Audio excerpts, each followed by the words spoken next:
بسم اللہ الرحمن الرحیم۔ اپنی نمازوں کی نگہبانی کرتے ہیں۔ نماز کا ذکر دوسری مرتبہ آ گیا، اس سے سمجھ میں آیا کہ نماز کتنی اہم ہے۔ ان 11 آیات کے اندر جو ہماری فلاح کا پورا نصاب ہے، نماز کا ذکر 2 دفعہ آیا۔ پہلے آیا نمازوں میں خشوع کرتے ہیں، اور دوسری بار ارشاد فرمایا نمازوں کی حفاظت کرتے ہیں۔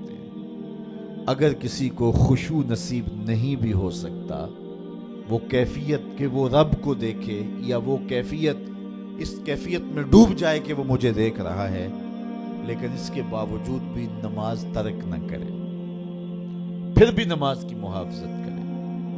محدث کچھوچوی علیہ رحمہ کا واقعہ بیان کیا کرتا ہوں۔ ان سے ایک مرید نے کہا، حضرت نماز پڑھتا ہوں لطف نہیں آتا، تو آپ نے فرمایا اس کے باوجود پڑھتے تو ہو نا؟ کہا جی وہ تو اللہ کا حکم ہے، وہ تو پڑھتا ہی ہوں۔ تو حضرت محدث کچھوچوی علیہ رحمہ جھومنے لگے، کہا واہ واہ، تم پھر لطف کے بندے نہیں رب کے بندے ہو۔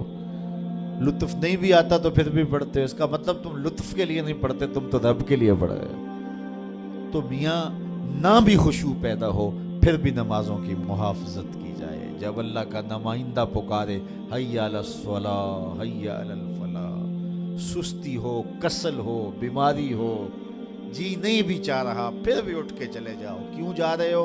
اللہ کا حکم ہے۔ اللہ اکبر۔ تو نمازوں کی محافظت ضروری ہے۔ اس شخص سے بڑا بد نصیب کوئی نہیں کائنات میں، جو شخص اللہ کے حضور جھکنا نہیں جانتا۔ کہتے ہیں بڑا اچھا ہے، بڑا اچھا ہے، رب کے حضور جھکتا ہے؟ نہیں جھکتا، نہیں اچھا ہے۔ جو اپنے مالک کا شکر گزار نہیں ہے تو وہ کس طرح اچھا ہو سکتا ہے؟ تو رب کے حضور سجدہ ریزی جس کو میسر ہے وہ خوش نصیب شخص ہے، اور جس کو یہ دولت ہی نصیب نہیں ہے اس کے پلے کچھ بھی نہیں ہے۔ تو 5 گانا نماز شعار زندگی بناؤ۔ سونے سے قبل 5 انگلیاں بھی گن لو اور 5 نمازیں بھی گن لو۔ اگر نمازیں پوری ہے تو رب کا شکر ادا کر کے سو جاؤ، آپ کا دن اچھا گزر گیا۔ لیکن اگر 5 نمازیں نصیب نہیں ہیں تو پھر کچھ بھی پلے نہیں ہے۔ قیامت کے دن بندے سے سب سے پہلا سوال ہی نماز کا پوچھا جائے گا، سب سے پہلا سوال نماز کا پوچھا جائے گا۔ تو اس کے حضور پیشانی کو جھکانا۔ جب صبح طلوع ہوتی ہے نا تو چڑیاں رب کی تسبیح بولتی ہیں شاخوں پہ، یہ فاختائیں تسبیح بولتی ہیں، اشراط الارض تسبیح بولتے ہیں، بلوں سے سر نکال کے چونٹیاں رب کی تسبیح اور اس کی تقدیس کے ترانے پڑھتی ہیں۔ اس شخص سے بد نصیب کون ہوگا جس کے گھر سے خراٹوں کی آواز آتی ہے، اور اس سے بڑا خوش نصیب کون ہوگا ادھر پوپ پھٹ رہی ہوتی ہے، ادھر مصلے بچھنے لگ جاتے ہیں۔ اور آج کل تو سحری کے لمحے میسر ہوتے ہیں، اٹھنا بھی نصیب ہوتا ہے، تو کتنے خوش نصیب ہیں کہ جنہیں سحری کے سجدے مل جاتے ہیں۔ میں ایک روایت میں پڑھا ہے، جب سحری کا وقت ہوتا ہے تو شوہر اپنی بیوی کو اٹھاتا ہے، بیدار کرتا ہے، اللہ کی بندی اٹھ، اللہ کے حضور کچھ نوافل ادا کر لے۔ سارے دن کی تھکی ہوئی خاتون نہیں اٹھ پاتی تو وہ خود ہی وضو کر کے نماز پڑھنے کے لیے مصلی بچھا لیتا ہے، لیکن وضو کرتے ہوئے اس کے دل میں آتا ہے بیوی کو بھی اس نیکی میں شامل کرنا ہے۔ میں نے بڑا بیدار کرنے کی کوشش کی، وہ اٹھی نہیں ہے۔ پیار ہے، حقیقی پیار ہے۔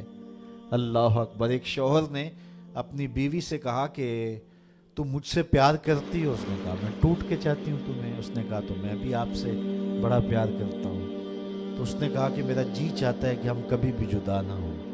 اس نے کہا کہ میرا بھی یہی جی چاہتا ہے۔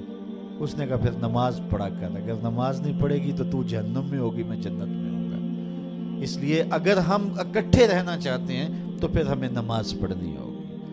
تو اس کا جی چاہا، پیار تو یہ ہے نا کہ میری بیوی کہیں محروم نہ رہ جائے، تو وہ چلو میں تھوڑا سا پانی وضو کے بعد لے آیا اور اپنی بیوی کے چہرے پہ چھڑک دیا، اور خود مصلی بچھا کے نماز پڑھنے لگا۔ اب بیوی اٹھی دیکھ کے تو شوہر نماز پڑھ رہا ہے، تو وہ بھی جلدی سے اٹھی، اس نے وضو کیا اور شوہر کے قریب ہی مصلی بچھا لیا۔ ذرا تصور تو کرو لمحوں کا کہ سحری ہے، کوئی دیکھنے والا نہیں ہے، ایک طرف شوہر کا مصلی بچھا، ایک طرف بیوی کا مصلی بچھا، کبھی وہ سجدے میں ہے، کبھی وہ قیام میں ہے، کبھی وہ رکوع میں ہے، کبھی وہ قومے میں ہے، کبھی وہ جلسے میں، کبھی وہ اللہ کے حضور جھکی ہوئی ہے.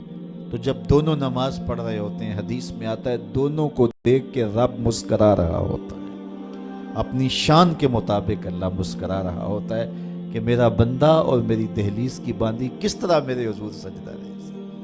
تو خوش نصیب وہ ہیں جنہیں اس کے حضور سجدہ ریزیاں نصیب ہوتی ہیں. اولئک هم الوارثون.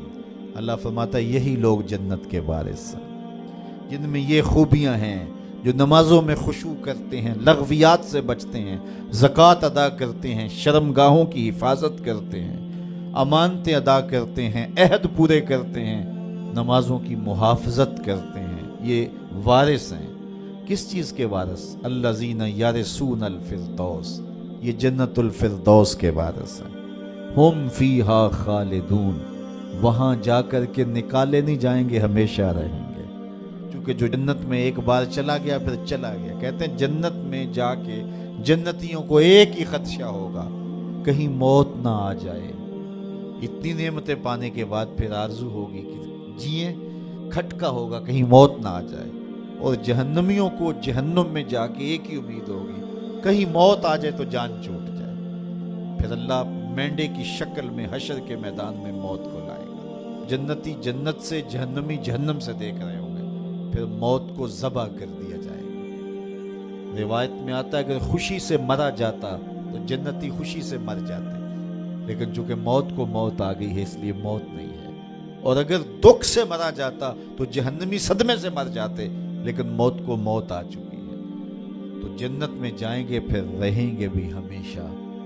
کیا میں اور آپ یہ چاہیں گے کہ قرآن نے جس فالح شخص، بامراد شخص کا تصور دیا ہے، ہم وہ فلاح پانے والے شخص بن جائیں؟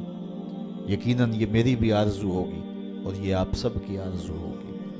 تو آئیے سورہ مومنون 18ویں پارے کی پہلی 11 آیات کو ضرور پڑھیے، روز پڑھیے. یہ ہوم ورک کے طور پہ 2-3 مرتبہ روزانہ اس کو ضرور پڑھیے گا. اور جو میں نے آپ کے سامنے اس کی مختصر توضیح اور تشریح رکھی ہے، اس کو ذہن نشین کرنے کی کوشش کیجیے گا. یہ آیات آپ کو خود ہی نور دیں گی، روشنیاں دیں گی. میں اور آپ یہ آرزو